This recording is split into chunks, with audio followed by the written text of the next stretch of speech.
Fetal alcohol syndrome. Data shows that 5,500 babies are born with FASD each year in the state of California. What is fetal alcohol syndrome? Fetal alcohol syndrome is a severe condition within a group of conditions called fetal alcohol spectrum disorders.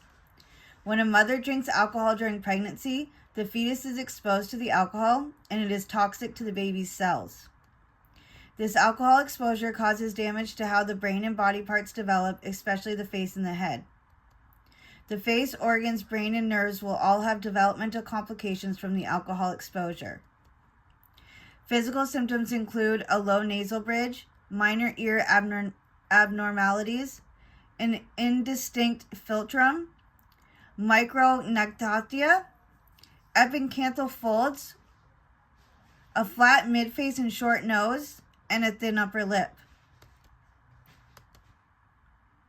Other symptoms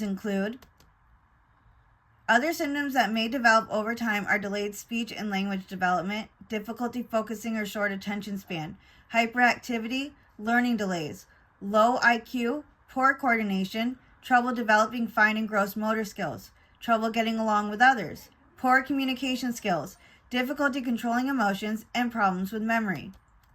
If FAS goes undetected and untreated, many secondary symptoms occur all the way into adulthood.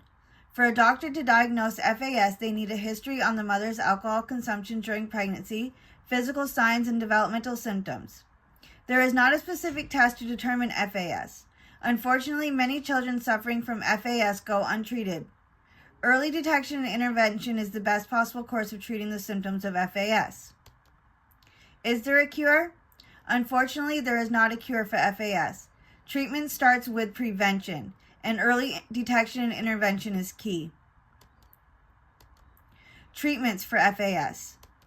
Your healthcare provider can help you get services for SAF treatments. Treatments include a multidisciplinary team, a parenting team, environmental treatments, nutritionist, physical therapist, behavior interventions, alternative therapies. Implications for educators and child care providers. Always have empathy and understanding.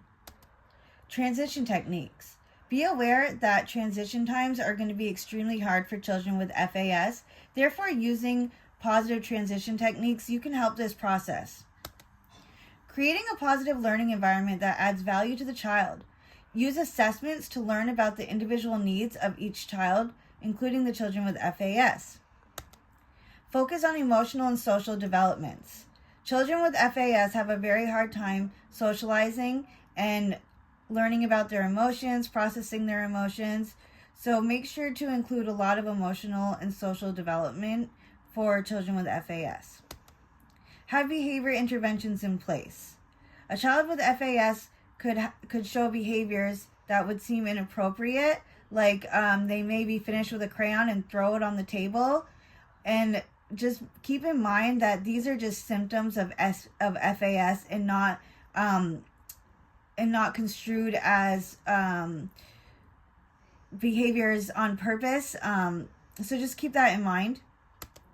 Make sure you have significant support staff in place.